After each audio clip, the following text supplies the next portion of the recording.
August 9th was your 7th anniversary. Lasting 7 years in a restaurant is like really impressive. So first of all, congratulations, because that is a major achievement.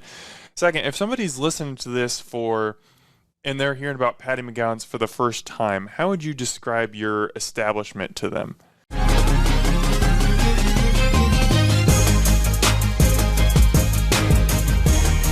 Hey there, Omaha. Welcome into another episode of Restaurant Hoppen. I'm your host, Dan Hoppen, and I took an extensive hunt this summer. I called it my Omaha Reuben hunt. I decided I was going to try and find Omaha's best Reuben, or that's subjective, at least my favorite Reuben. And so I crowdsourced from people, and I was like, where do I need to go? And there was the name of a restaurant that kept coming up again and again and again that I hadn't been to, and that was Paddy McGown's. And I went and I had the Reuben. It was fantastic, and I was like, I need to get back and try more of this food. But more importantly, I need to meet the people behind this place who made this and who have created this restaurant that is now 7 years old. So we've got Dan and Lisa Emsick, the owners of Paddy McGown's. Guys, welcome to the show. Well, thanks for having us. Thank you. We appreciate it. Of course. And just right off the bat, if somebody's listening to this throughout the episode and they're like, man, I got to check this place out. This sounds really good. You guys are located just off 45th and Center. That's right. So that's a good place to find you. August 9th was your 7th anniversary. Lasting 7 years in a restaurant is like really impressive. So first of all, congratulations, because that is a major achievement. Second, if somebody's listening to this and they're hearing about Paddy McGown's for the first time, how would you describe your establishment to them? We are what I would consider a family operated and run restaurant.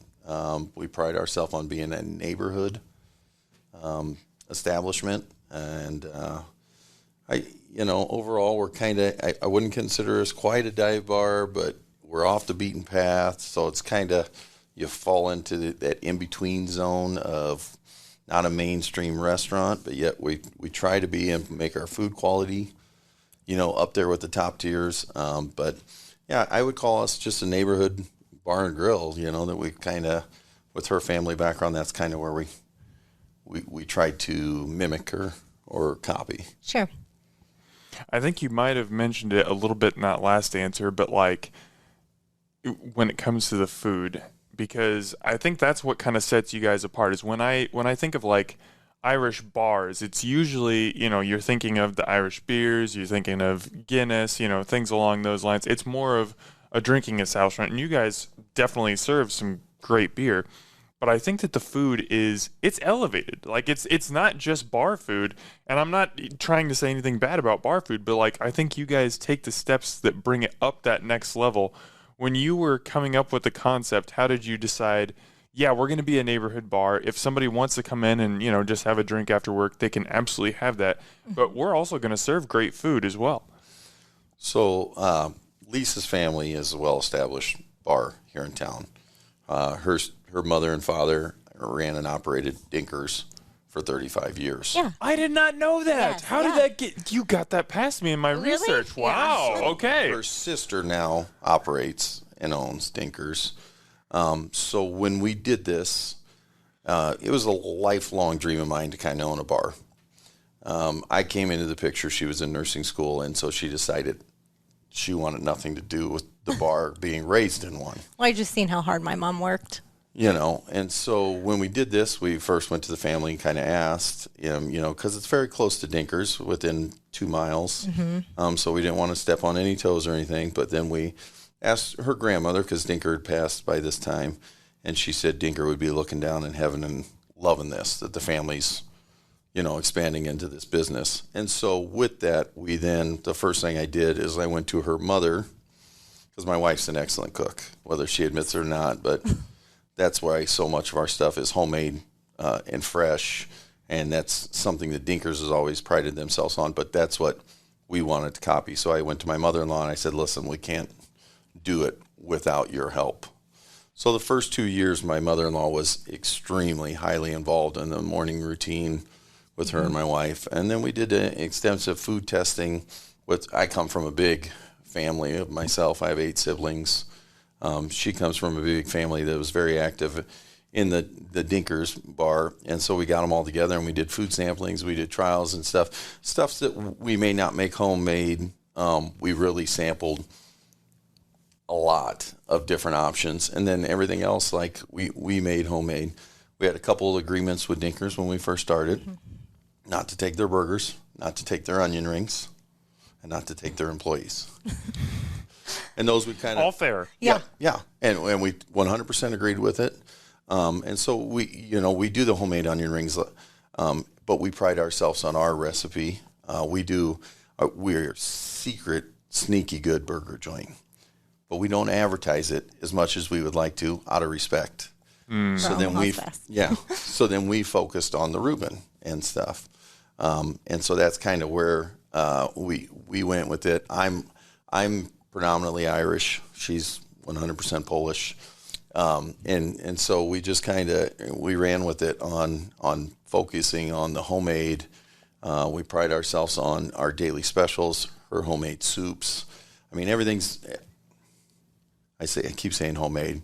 I guess technically it's supposed to be scratch because it's not made at your home. But, when your family's there, the restaurant essentially became your home, especially during COVID, as we will talk about. Yes. Oh, gosh. Yeah. But yes. Yeah, 100%. And so to us, our customers are part of our family and so forth. So everyone that comes in the door, whether it's just like you won't always make everyone happy, but we pride ourselves on trying to correct it and make it better and better and better. So it's just putting those puzzle pieces together, I guess, and her mother-in-law, or my mother-in-law, her mother, really knew what she was doing. So, and when you have a family business that's been around 50, I want to say 8 years now, probably. It's been. It's lucky to have someone like that to look up to, and Joyce is just, now she doesn't help quite as much anymore, and my wife has really rolled with it after not wanting to be in the bar business to becoming, we have people that religiously call about the soups, because that's another thing that our marketing aspect isn't great yet. We're still trying to figure that niche out. So, we really rely on people like yourself and stuff coming in and finally seeing, okay, actually these people might know a little bit about what they're doing. You guys know a little bit about what you're doing. I can fully back that up. So I want to make a note. I cannot imagine anyone is listening to a Omaha food podcast and doesn't know what Dinker's is. But just in case, Dinker's is like the classic Omaha burger spot. Like it is when you talk about like the pillar restaurants of Omaha, Dinker's is one of those. So to be able to have that resource to learn from and to fall back on and say, hey, we ran into, this issue. Have you had any experience with this? I can imagine that was an invaluable resource, especially as your first opening. But even now, 7 years later, I mean, I'm sure there's still stuff that comes up all the time. We still bounce things back and forth. Oh, 100%. We live across the street from there. I mean, so we religiously do stuff with their family and stuff. But 2 years ago, Dinker's had a pilot light issue with their grill. Oh, yeah, and we let them. And so I drove my food truck down there and let them use it for the day. So, because they had no way of operating, and it was like, business has been tough enough on everybody over the last 5 years now, that it was a no-brainer. I called my brother-in-law and said, hey, I got 2 flat tops in my food truck. Park it out back and run it, and he was like, call me back about a half hour later. Hey, if you're serious, let's do it. So, that's kind of what we do. That's one of the things I love about neighborhood bars. We do that all the time. Other bars, we have regulars from other neighborhood bars that come in and eat and love our food and stuff. So it's just kind of nice to support each other. We're big local supporters. My sister-in-law's family owns La Casa's on Leavenworth down there. So, we always try to, we pride ourselves on supporting local, and we're very serious when we say that. We're diehard Casio Steakhouse fans, and Right. And East of 72nd right now seems to be really taking a beating business-wise. So, we focus on that. So when a gentleman like yourself, Dan, comes in and does a review like that, it's just astronomical for business Yeah. at the end of the day. Very thankful. All I'm doing is telling the truth. You guys are putting out a good product, and I want to be the person who came to me and said, go to Paddy McGown's, because if someone hadn't told me, I probably wouldn't have come in the door. So if I can be that person to someone else, well, what more can you ask for? Now, I mean, what I love about this so much is I was already going to ask you guys about family. I mean, I've got the two of you, a married couple here. Like, you go on your website, and one of the first things you see is a picture of you guys' family. Like, boom, it's right there on the front page, which I think is super cool. And you've organically already brought up both sides of the family, ironically, being in the restaurant business. Yes.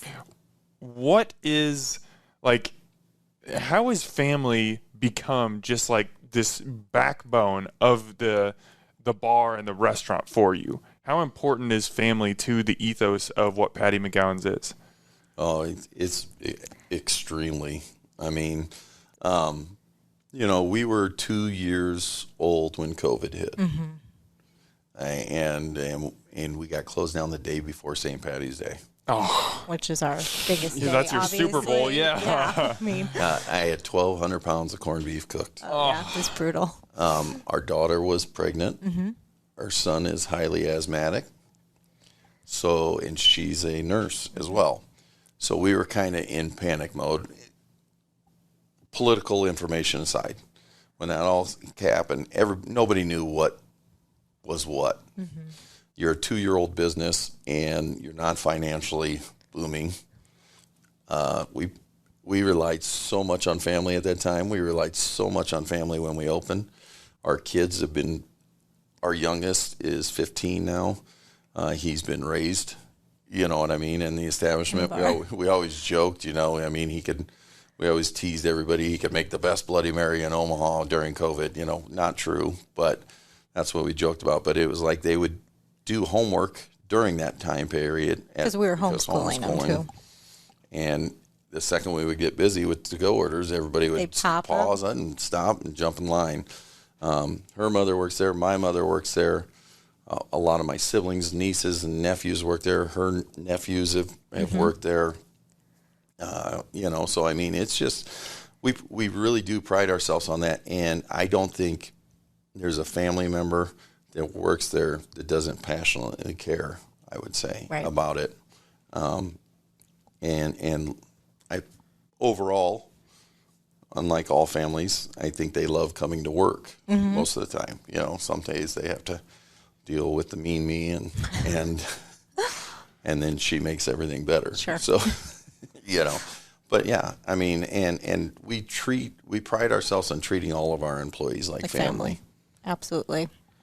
I guess that's the biggest thing. And I think that's something we learned once again from her mom and dad and how they operated and ran their establishment for so long. Okay. I don't really like talking about COVID on the podcast anymore because those are dark times and I like to just shove them in the closet where they belong. Sure. But you guys were kind of a bright light during that dark time because you mentioned there was homework happening at the restaurant. There was cooking obviously happening at the restaurant. But once that was done, there was entertainment. There were music videos also happening at the restaurant. And some of the most fun homework I've done for this podcast was watching you guys make those and sing and dance on social media. Whose idea was that? So my kids came to me at that time and wanted to do TikTok videos. And we love music in our house. Always have. In our kitchen now, we have Alexas and stuff for our staff and just always love music. I was actually a wedding DJ for 20 years. And so my kids have always had that. So they brought up the TikTok and I was like, if we're doing this, we're not doing TikTok videos. We're doing stuff for what our customers can see. And they're like, okay, let's do it. And so, oh, Lord. Needless to say, 90% of those costumes are costumes we had used throughout the years, and we keep in totes. And then we would we'd have fun with it. Sometimes we could be ready to strangle each other at the end of the day, and we'd make that video, and everybody'd watch it, laugh, cry, whatever. be embarrassed, and go home. And the next day we were fine. But there was many a stressful days during that time where, you know, it just was hectic. And those were, they were just entertaining. Good time. They were fun. I remember being shopping and somebody stopped me and said, thank you so much for doing those videos, because we couldn't even go to bed at night until we seen your video, and it just helped us get through everything. So it was kind of neat to see. we heard that a lot, fun. and we all thought about that ugly time is going to be short and quick. So that's why we started the videos. If I would have known it was going to be 6 there was, you know, I mean, there was like, it came to a point where I was like, man, I don't even know what to do anymore. Right. So that's kind of where they faded out. But we laugh now sometimes and say, oh, God, maybe we should do a video to get people back in. There's times, you know, where it's been stressful. The last year has been a very rocky year in the restaurant industry again. And so it's just, we're like, oh, do we do a video to try and stir up the noise again? And, you know, my kids, some of them say yeah, and some of them say no, and then some of them say, you know, you got a high school freshman, he may not be up to it as much anymore as he was back then. So they were just a lot of fun at the end of the day. And then now they're fun because we send them to each other, or somebody gets one and they're like, oh my. Yeah, if somebody's having a bad day, we'll just randomly send them the video of us dancing. And you know, and my one daughter, you know, she'll be like, don't you ever show that to my girlfriend. Fiance. We're like, hey, have you seen this video? Yeah. So. Well, I mean, I can only imagine, you know, it seems like a silly little thing, but I can only imagine how important those were to you guys. And you touched on this a little bit, Dan, but like running a restaurant or a bar is extremely stressful to begin with. And then COVID hits, and I mean, not only are you worried for your health and not really knowing what's going on, but it's just like, we don't know when we're going to be allowed to have diners in here again. Like, I remember back at the beginning of COVID, there were people saying that the restaurant industry was going to be dramatically altered forever. And in some ways it has been. But you got all that uncertainty, and you're just pent up in the restaurant with your family and your homeschooling and all. Like, this is just a giant... like a fuse box just ready to blow, and then that just allows you to just blow off some steam, have some fun together, and then it has the side benefit of, hey, people like it on social media, it gets us some attention. That's never a bad thing. Right. No, that's exactly right. You know, so then even when the video stopped, there would be nights where a couple of my sons or me, we'd wear the costumes out to take the food out to the car.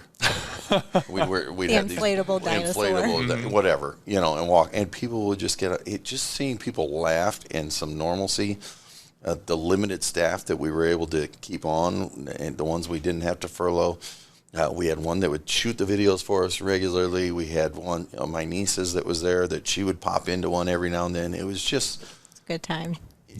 It gave them a break too, because when you're working that close together in a heated time and moments, you need that break. And at the end of the day, you know, it's kind of like what they teach you when you get married. Never go to bed angry. Never go to, well, you know, I mean, it's kind of the same thought and theory with your kids. You should never let a business or anything like that get in the way of your family. And so this instantly, I'm telling you, there were nights where people weren't talking, or people might have cried during a shift, or walked out and said, fine, you do it. You know what I mean? And they went and sat. They didn't leave. But then we made that video, and it was just, I mean, some of them were just hysterical. I mean, we put a blow-up pool in the basement of our bar to, you know, I mean, so it was just... You can still find these, by the way, people. Gosh. If you go to their Instagram, Facebook, you guys post on Facebook all the time. It takes forever to scroll back and find anything. I made that mistake.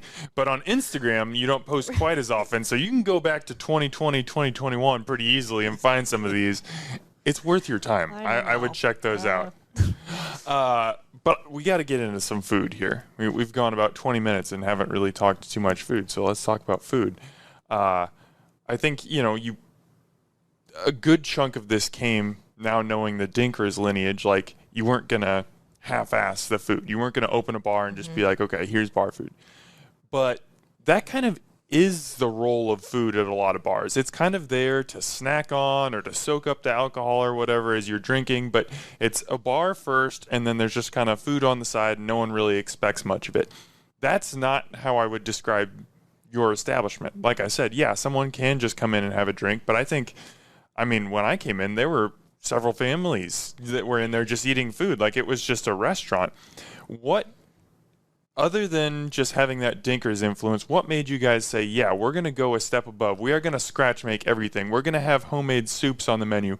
We're going to develop our own Thousand Island dressing. I mean, 70% of diners, probably higher, if you just went and bought dressing from Cisco or, Restaurant Depot, they'd have no idea that you were doing that instead of making it at home. The homemade tastes a lot better. Right. Obviously, it requires a lot more work, too. What made you guys take that extra step and say, we are going to go the extra mile and not just serve expected bar food, but something that is going to make people want to come here, not just to drink, but to eat, too? I think you touched on it, one, having the lineage of a previous bar in there. Mm-hmm. I think competition in the area is extremely well down that way. It's underrated, but without mentioning every place it's around, you go over to Leavenworth, there's a well-known established, mm-hmm. long time that has UNMC and the Creighton crowd very hooked. Mm-hmm. And then you had Blackstone, which isn't terribly far. And when you're going into the Reuben market, you have to take everyone around that does that into consideration. So what we did before we even opened is we literally went to every one of those places. We even went to, I can't think of it, 78th and Cass, the Irish pub over there. It'll come to me later. And we tried their Reuben, and Brazen Head. Yes, I knew. Good.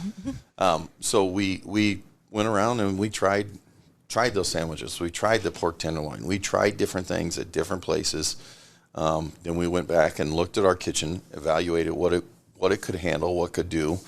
We're foodies, so when we go on vacation, she plans her trip around. The food, but I mean, no. So do we. You guys are my kind of people. Yeah. And so I was raised that way. Yeah, I mean, we're the family that goes with all my siblings to Disney, and we get the food package, and none of them else did because they're going to snack all day. But no, we wanted to try. You know what I mean? So that's kind of how we do it, and so I think, with her family owning that bar, they ate out a lot more than we did. As kids. And so she had a better grasp on the Omaha, I would say, restaurant industry. And so that's what we focus on. I mean, we pride ourselves on it. We're not perfect. We still strive every time, you know what I mean? But like I said, I think there are things that are very underrated for us.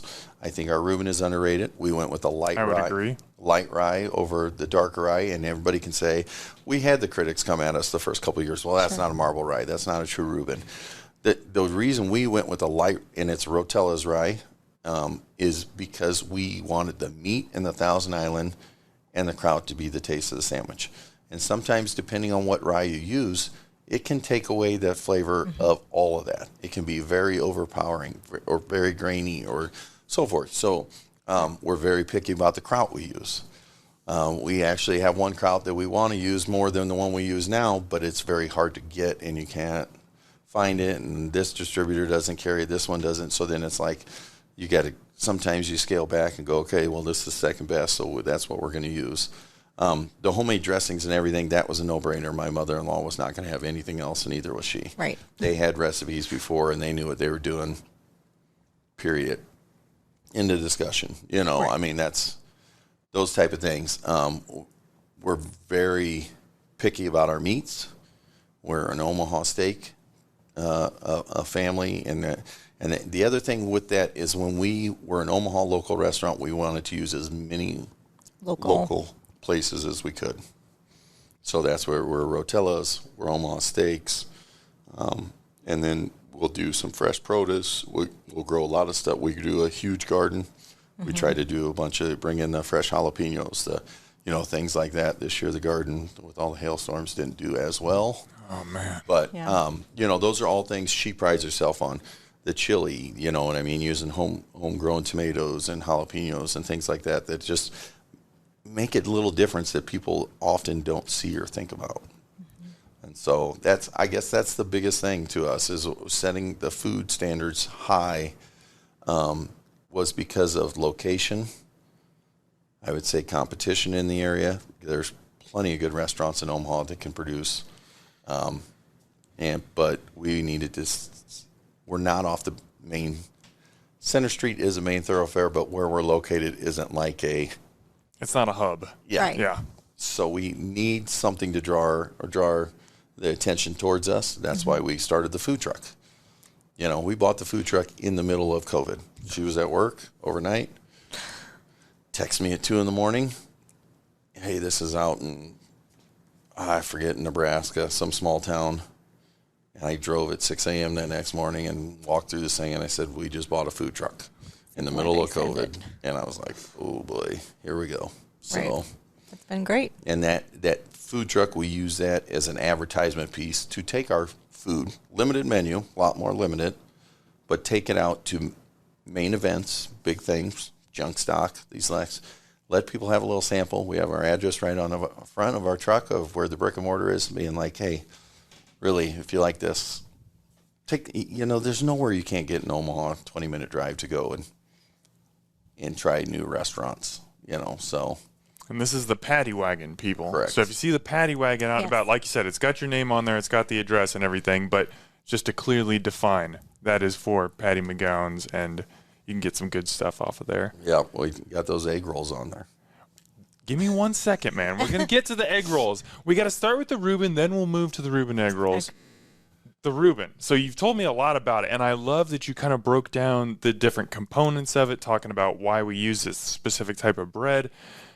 I want to talk about, as you're first constructing it and putting it together, because I've had a lot of Reubens over the last couple months, and most stick pretty close to rye, Swiss, sauerkraut, Thousand Island, corned beef.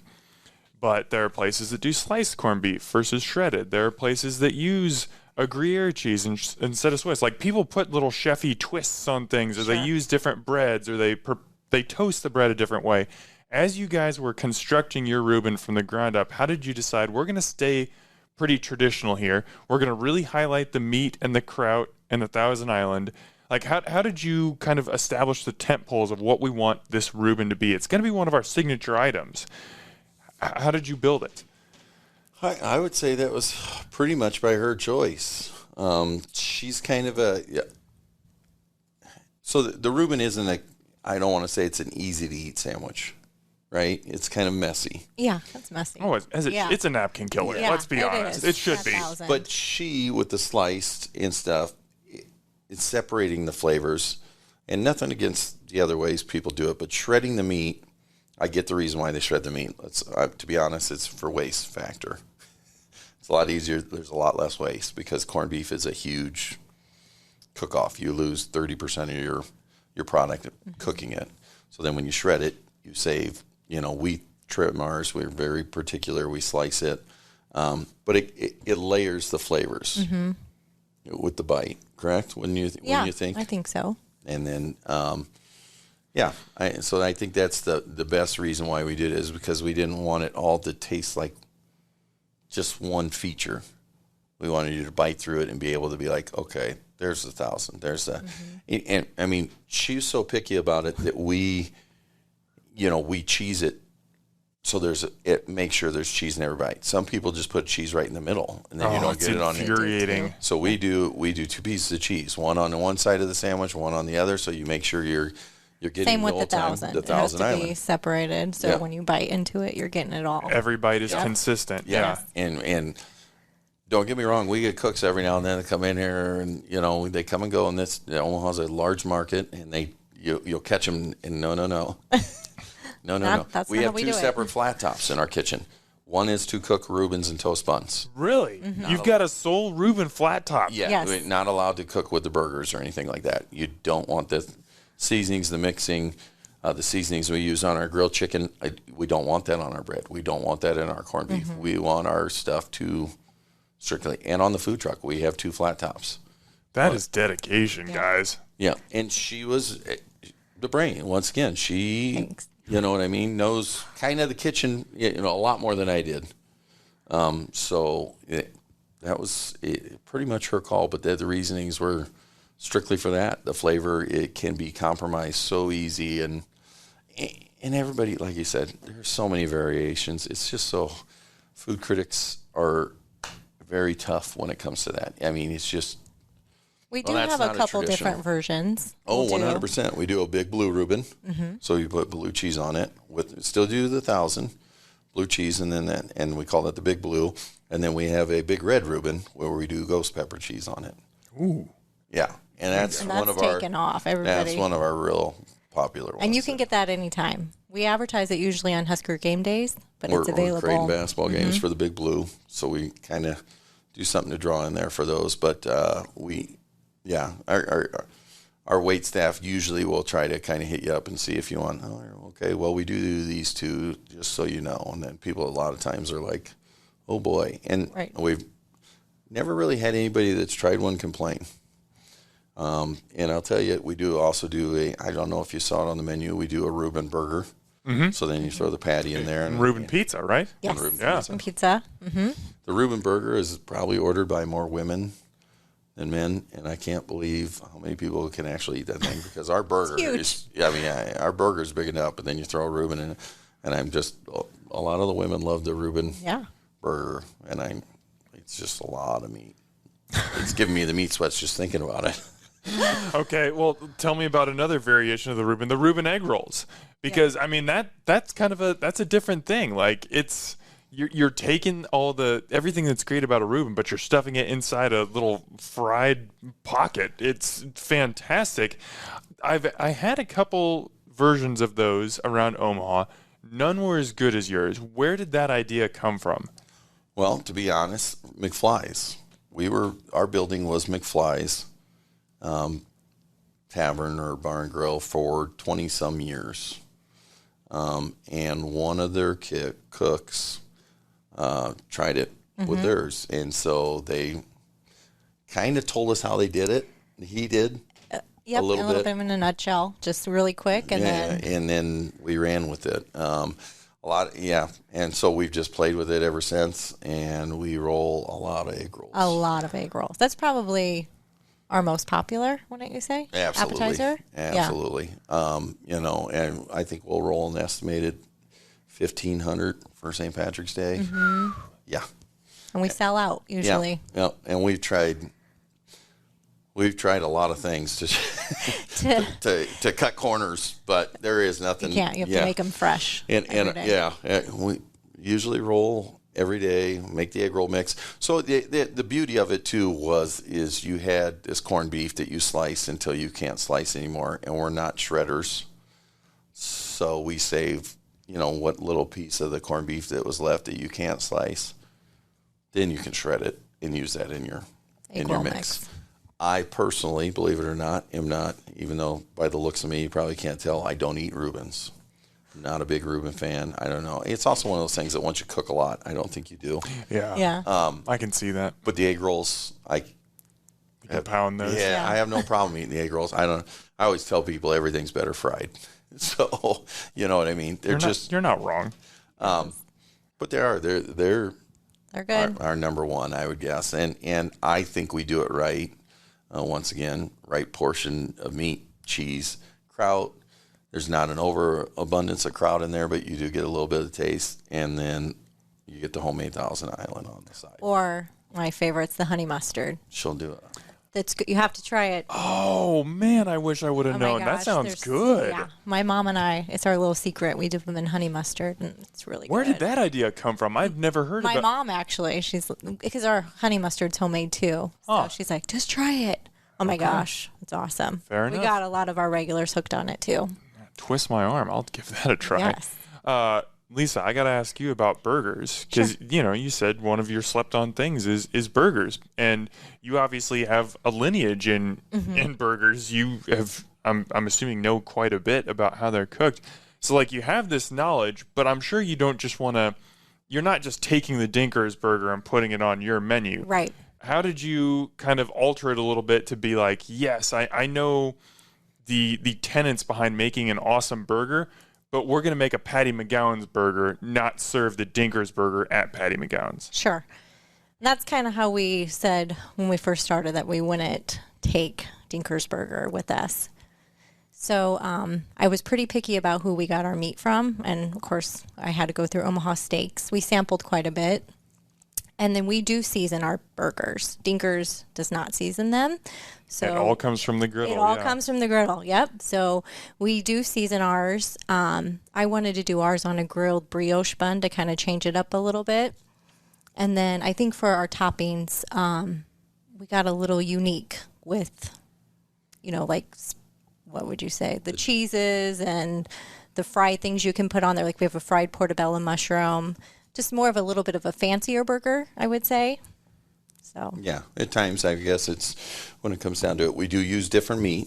Right. So they use a different meat producer than we do, and Sure. we went with Omaha Steaks, and so yeah, that was the main thing. Is and it's just we have staple burgers on theirs. They run their daily one, and then they have their burgers. Their staple is two, and we just kind of changed, so we're not the same toppings. We do a Donnybrook burger, which is ghost pepper cheese, jalapenos, bacons, and ranch on it. Mm-hmm. One of our best sellers. We do a big the blue cheese with our homemade blue cheese dressing, then put on it and bacon. So we just did some different takes on burgers, I would say. Yeah, and they like she said, just I call them bougied up burgers. a little. Yeah, that's a good word.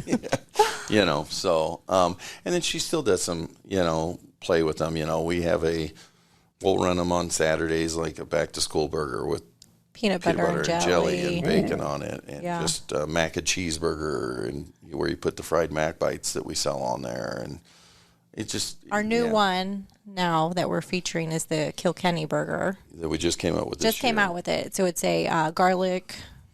Garlic buffalo mix, garlic parm buffalo mix. And then we do a candied applewood bacon. So it's on there, so bacon. it's like siracha, and then a fried egg and cheddar cheese, and it's really good. Sounds delicious. It's. So we went about a year and a half ago when we were, we always look to revamp the menu. You got to keep things kind of fresh, but we don't want to lose anything on there. But sometimes you do, and sometimes you don't. So we went and did with U.S. Foods a taste test, and he had that candy apple bacon up there, and it's a sriracha candy applewood bacon. I think so. Yeah, and it was phenomenal. I'm like, okay, that's good. That's going on the menu somewhere. So we made it. Yep. Yeah, and so we do that on a chicken and a burger. And so we to keep the menu easy but yet high quality, we'll do our fried chicken and grilled chicken sandwiches a lot of our burger too.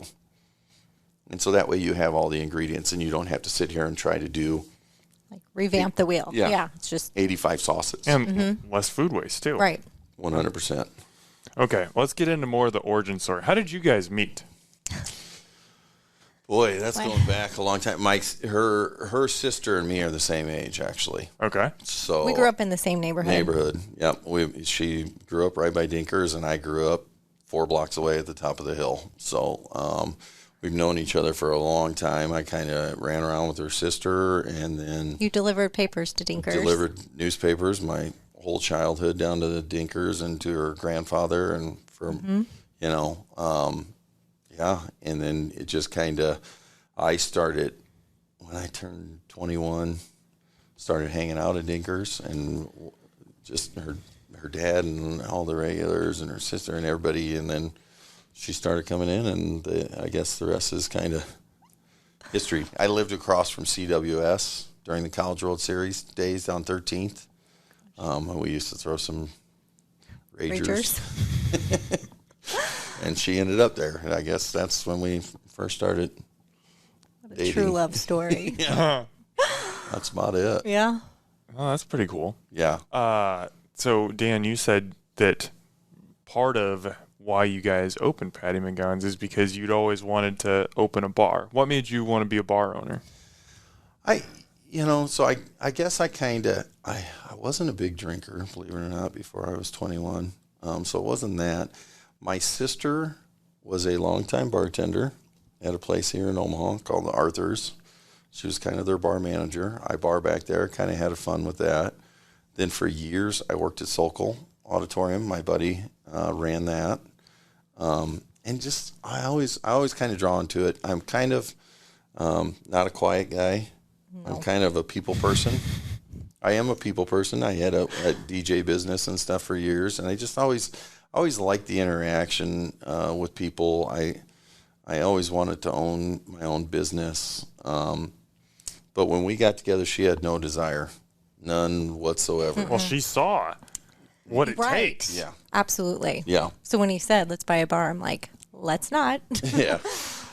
And then I grew up with the two gentlemen that used to own McFly's. They lived at the bottom of the hill. My family all lived at the top of the hill, so knew them forever. It was a place we regularly hung out if we went out. We're neighborhood bar goers if we do it. Dinker's, McFly's, a little place called Andy's over off F Street, like a little hole in the walls. That's kind of our thing, sit, talk to people. Like I said, I was a wedding DJ for 20-some years, so I wasn't afraid to get up in front of people, and that's why she's the brains, and I get to go out and be the people person. Yeah. That's kind of how it works, and she comes up with all the goods, and then I try to go sell them. So obviously, Lisa, you've mentioned you were like, right. This is really hard. The margins are super thin. This is not necessarily so much fun as you think it's going to be. What did he do to break you down and get you to say yes? Oh, God, what did you do?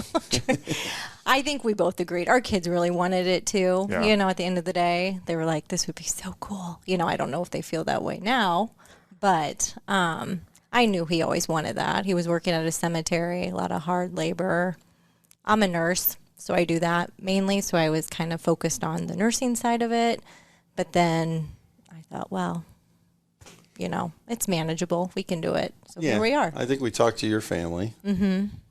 You're both the ones that own the bar now, and your mom and dad. And then when we talked to Rosie, Grandma Rosie, it was kind of a go for it. They were all very motivated. Most of my family didn't know. We didn't discuss it with them. We didn't tell them.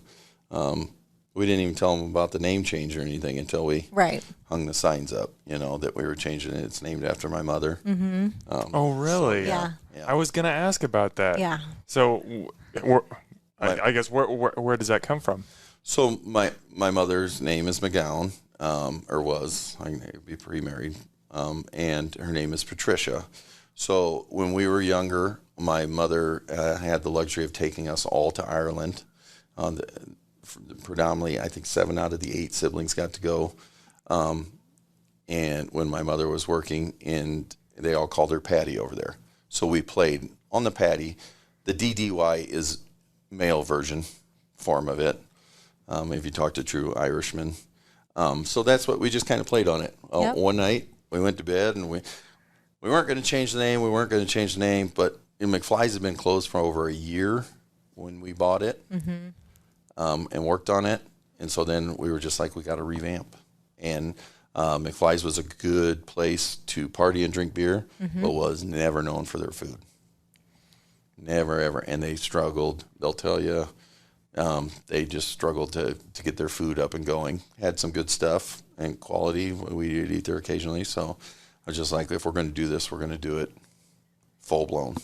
And I woke up that next morning and I said, this is what I want to name it. And she's like, I loved it. Yep. Yeah. And so we just rolled with it.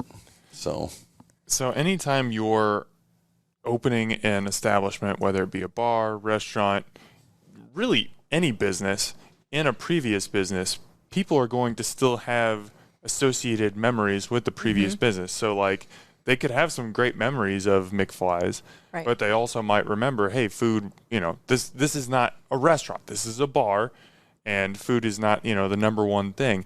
How hard what did you guys do to kind of reshape people's thinking and think, yes, this is a bar that's in the same location, but it's not just McFly's 2.0. This is something different, and food is going to be something special here. I say we struggle with that still to this day. Getting the recognition, even though we're 7 years established, is still tough because at first it was a joke. Oh, you're Dinker's West, because a lot of people knew the family connection.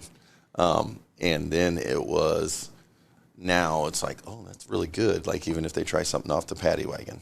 And we're like, yeah, we have a brick and mortar down on 45th and Center, and people would just sit there and you go, oh, the old McFly's. And they're like, oh, yeah, McFly's. Oh, that's not open anymore? And you're like, no. It has been open for 8 years. And we still have friends that go, yeah, oh, McFly's. You know what I mean? And they're like, no, it's Paddy's. It's Paddy's. It's McGown's. Call it anything. Right. But, even though we own McFly's and we own all the rights to McFly's and we you know what I mean, it's trying to get yourself established and a name built is extremely tough. Omaha market is a busy restaurant market, so we're still working on that, but the main thing we did is we tried to come out with a menu that was legitimate, solid, things we weren't going to have to change and revamp all the time, and things we wanted to grow on and not just be known for a bad reputation or a previous reputation, I should say, even. Sure. How'd you curate the beer menu? We wanted local crafts, so we knew how popular they were when we opened. They were very popular. Everything was taken off there. And so we did some samplings there and stuff. We still do rotation on it. I try to. Some of them we stuck with probably longer than what we should have, but they are just regular good sellers now. The jalapeno Devil's Gap was a no-brainer at first. You loved it. My sister loved it, and then we got regulars that love it now. It's just also complemented some of the food. We rotate like an Alaskan amber in there around fish season when around Lent and stuff, and then it really took off, and so we kind of kept that one on. But we try to mix and match with stuff that tastes good with the food, and what can complement a certain burger or something that the bartenders can sell. Right. We also tried to pride ourselves on local there, but then sometimes it becomes a cost-effective, okay, I can get this 6-barrel for $65, but yet on this local one I got to pay $115. So, you got to justify the cost at the end of the day on some of those. But we do try to keep we have more beers than they ever had in there. I think we're at 15. We started off with, when we started it, I bought that extra tap box, and we had 4 plus the original 6, and I went, okay, well, now we can double split this one, and we can double split this tower, and just to keep adding. And got a little crazy, but it works. Okay. Yeah. All right, I'm going to jog you guys' memory a little bit and take me back to opening day. What do you remember most about that day? When I bring that up, like what memory pops to the front of your brain? Let's see if you Hiding in the cooler? Chaos. Crying? No. We did a soft opening. It was supposed Soft to be openings are never soft openings. It was nothing soft about it. We had 5 menu items. No menus. It was all written on our chalkboard. Like I said, we come from very big families. That have a lot of friends. And we had a lot of friends. No. And they all came out in full effect to support. Oh my gosh. It was awesome. The place is also needed for that neighborhood. Very needed. How so? Well, it's a very huge Irish population in that part of town. You have 3 schools, 4 schools. I'm just saying Catholic schools, and we were both born and raised Catholic. Went to all the schools. I went to Lourdes. She went to a closed one now, ICC. Graduated from Mercy. Graduated from Prep. Holy Cross, I have family in. And then Thomas More. All those places relied on McFly's for many, many years for sponsors, for donations, for a meeting room, for that party room. Our party room is awesome, and big. So when it closed, and when it wasn't run right by the previous owner, there was a gentleman in there that owned it for a year. It kind of hurt the neighborhood. It's a good central gathering point, you know. So it was big time. It was just needed back, and people loved it. And they came out and oh boy, and we didn't even know what we were doing. Yeah. So it was. I'll never forget that day. Yeah. Oh, it was chaos. That's what comes to my mind. But it's come a long way since. It has. Yeah. So how do you regroup after the chaos? Because this is something I hear from restaurant owners a lot, and it's a blessing to have a ton of people come out and support you. But yeah, especially if it's a soft opening or your first day open or whatever it might be, when so much stuff breaks and all these processes that you thought you had in place and like, yes, this is going to be how we're going to do X, X, and X. And all of a sudden you're just like, well, that ain't working. We got to scratch that plan. How do you get up the next morning and say, yeah, we're going to do it again? We had the mentorship of Bob and Joyce from my parents. Her parents. So that was huge. She had, even though not for years, she had experience from the bar side. So in the kitchen, it was nice to be able to handle one aspect and me handle the front of the house. Like her back of the house, me front of the house. It wasn't one person trying to revamp everything with the staff. It was both of us kind of getting together and being like, oh, that didn't work. Then you had my sister, who has been there since day one, she doesn't do it for a living, but had 18 years or so experience as a bartender with Arthur's and so on.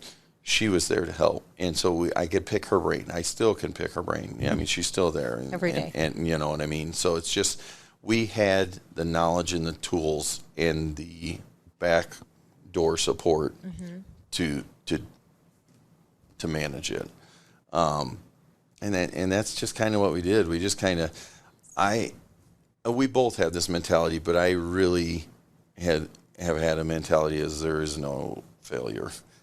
It's just not going to happen. During COVID, same thing. You know what I mean? Like I was taking catering jobs, and she's looking at me going, 300 sandwiches, Dan, at 11. And I'm like, we're doing it. We got to make it happen. We're and doing we did. it. Yeah. You know what I mean? Like, so. Work now, cry later. That's kind of the mentality we had. That's what the walk-in's for. Yeah, exactly. Well, and then we believe in mental breaks. So we take our time, just me and her, and a couple times a year, once after St. Paddy's Day and St. Joseph's Day, because we do the Polish holiday too, 2 days later with full just Polish menu. And then this time of year, after junk stock, we take a little trip. It's me and her, regroup. And come back. Kind of we don't act like we don't talk work when we're there, because we do. Okay, what do we got to do here? How are we going to do this? Where can we grow the lunches here?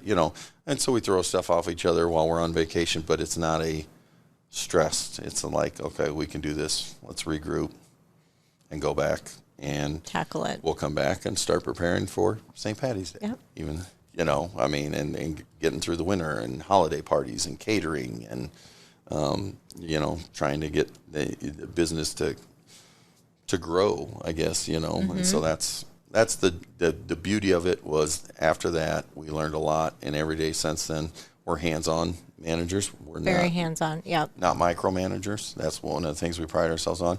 If dishes need done, we're doing the dishes. Whatever to make it easier for our staff, that's what we like to do, because they are our family, and we stress that to them. We're only as good as you, all the time. That is my number one saying to my staff.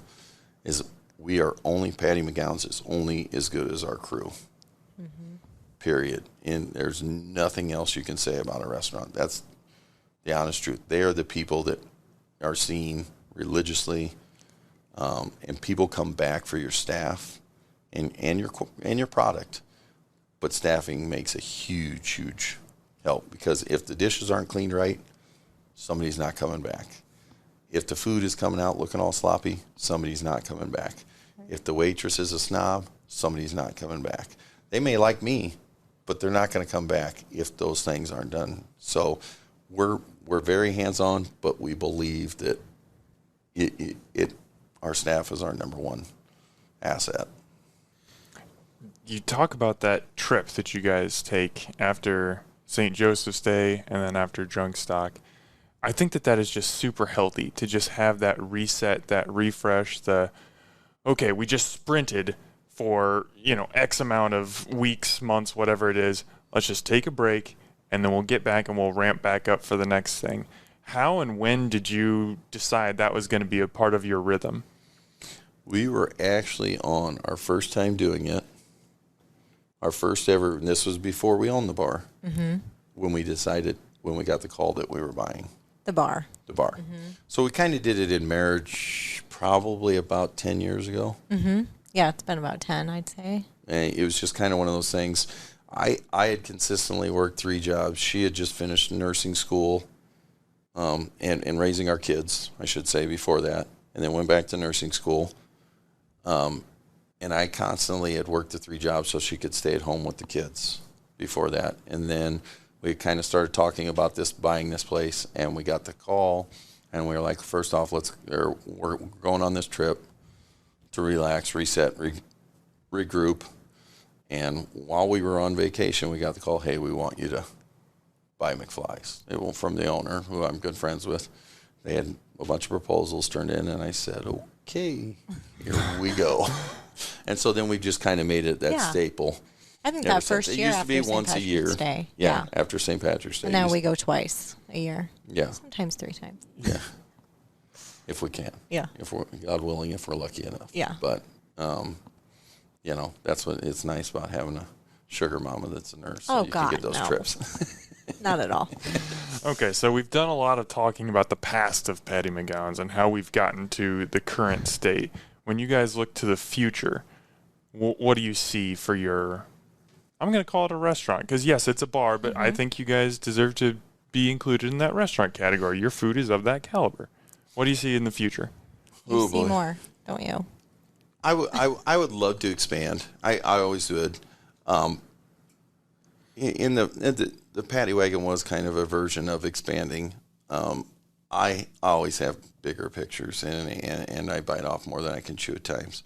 Well, right now, to be honest with you, and I'm not trying to be a doom and gloom type guy, right now I see what all restaurants are seeing. And right now it's just hope that you're around in 6 months. We weren't established enough. And during COVID, we weren't established enough to panic. So during COVID, I sold her on the idea of, hey, we'll get through this, don't worry. And we didn't qualify for a ton of the government money and stuff like that, being 2 years old. I told her, worry about 3 and 4 years after COVID, because that's when it's going to hurt us. And this year has been our toughest year in the books. The years. Staffing, longevity, looking at the future. It's not great for a lot of restaurants. So I'm not trying to be a doom and gloom guy, because you're being a realist. There's nothing wrong with that. There's a lot, I see these restaurants, and I don't want to say it begging, but pleading for business, pleading for, and I know everybody is hurting. Well, we're parents. We go to the grocery store too, just like everybody else. Everybody is. I don't know what the future holds for us. In a fantasy world, I'd like to have another locations. My children would like to have their own location, because there's fights often about, I get this one. No, I get it. You don't even work here. You're in nursing school. You know what I mean? Like, so they go back and forth. Well, yeah, I'm in nursing school, but I want the bar after, So it's funny, to see them. But I would like to have a solid establishment that's a legacy to the neighborhood, to the community, to our staff. That's truthfully what I want for the future. I don't want to have to leave the area we're at. I would anything like to open another one, but we also see 58 years of a place staying open in one location, for a long time. So, we try to be positive, and we try to be focused that there is going to be a great future. But right now, it's really, Dan, it's looking at 6 months and going, give me to St. Paddy's Day. Let me make it through this winter.